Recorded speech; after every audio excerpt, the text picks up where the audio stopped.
Bonjour, je m'appelle Anna Canedo, je suis professeure adjointe au département de démographie et sciences de la population à l'UDEM et je suis avec l'ERICA depuis 2026. Donc, je suis particulièrement intéressée et fière de ce projet que j'ai en cours, que je co-dirige, intitulé De Dakar à la diaspora. Et donc, c'est un projet, une étude longitudinale sur les personnes jeunes immigrants sans papier aux États-Unis qui faisaient partie de Dreamers, ce qu'on appelle Dreamers, donc qui sont des individus qui sont arrivés aux États-Unis quand ils étaient de jeunes enfants avec leurs parents.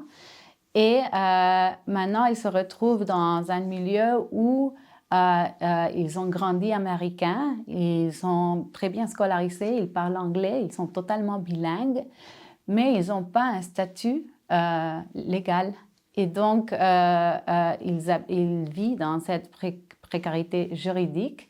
Et ça va avoir un impact sur par exemple, la possibilité de planifier leur avenir. Donc, moi, on s'intéresse vraiment à mesurer leurs résultats sur le marché du travail, leur santé mentale, physique, leur sentiment d'appartenance à deux vagues avec 3 années entre la première vague et la deuxième vague pour voir le changement et comment les politiques qui sont en train de passer aux États-Unis vont affecter aussi leur bien-être.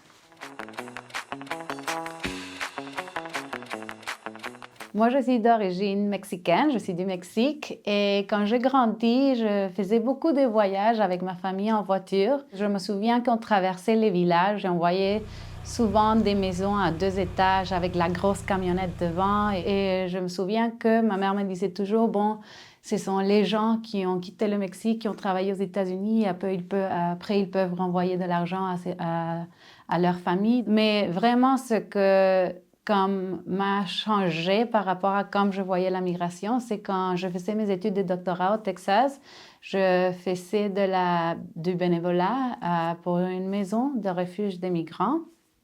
Et j'étais un jour en train de parler en espagnol avec une femme mexicaine, plus ou moins de mon âge, avec une petite fille en ses bras. Et elle m'a demandé, tu es mexicain? Je lui ai dit oui. Elle m'a dit, mais comment est-ce que tu as fait pour traverser la rivière? Donc, à ce moment, j'étais vraiment sans mots, j'étais sans voix parce que je me suis mis à penser comment est-ce que j'explique à cette dame qu'à cause des conditions des inégalités au Mexique, moi, j'étais née dans une famille qui avait de l'argent, qui a pu financer mes études. Aussi, on ne sait pas, aussi, il y a des inégalités par rapport aux couleurs de la peau, c'est plus facile d'obtenir un visa. Donc, comment j'explique à cette dame que moi, j'avais eu toutes les opportunités de mobilité devant moi qu'elle n'avait jamais eues. Et donc, c'était à ce moment-là que je me suis rendu compte que les inégalités sont vraiment liées à la migration. La migration est un phénomène totalement inégal. La mobilité est inégale, les droits de mobilité. Et donc, c'est là où je me suis intéressée à étudier cette question précisément.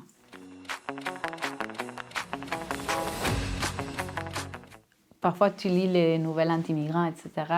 Mais tout ça de ta vie, toutes ces choses que tu as, c'est grâce à la migration. Quand même peut mettre en lumière les choses positives de la migration, parce que souvent on met tellement en lumière les conséquences négatives. Parfois, il n'y a même pas de conséquences négatives, mais alimentées par comme cette narrative anti-migrant. Et c'est intéressant de se mettre à penser, bon, est-ce que je peux te commander quelque chose à manger grâce à qu'il y a une personne qui travaille, et la plupart des personnes qui travaillent dans la répartition de nourriture sont des immigrants. Je peux prendre des soins de santé grâce à les immigrants. Donc, juste prendre conscience de toutes les choses que nous sommes habitués à voir grâce à que on a certaines flexibilités des frontières. J'ai une œuvre à vous recommander. C'est un film vraiment touchant, un film mexicain qui s'intitule au Mexique La Jaula de Oro. La traduction en anglais et au français, c'est Le rêve doré. Mais c'est une traduction vraiment injuste parce qu'au Mexique, ça s'appelle La cage d'or. La traduction, c'est Le rêve d'or et essentiellement, c'est l'histoire de 3 jeunes hommes et femme de l'Amérique centrale qui traverse tout le Mexique vers les États-Unis. C'est incroyable tout ce qu'ils rencontrent dans leur chemin au Mexique. C'est vraiment touchant. Mais l'histoire se finit par montrer qu'on n'est pas vraiment dans un rêve. Quand un de ces jeunes hommes arrive vraiment aux États-Unis, il se rend compte qu'il est vraiment dans une cage d'or. Donc, oui, il est dans cet lieu, dans ce pays où il y a des opportunités économiques, mais à quel coût? Il voit vraiment toutes ses possibilités limitées à cause de son statut légal. Donc, je pense que ce film, vraiment, ça nous met à réfléchir un peu sur comment la migration n'a pas vraiment un fin. Le voyage a un fin, mais l'histoire d'un migrant ne se finit jamais.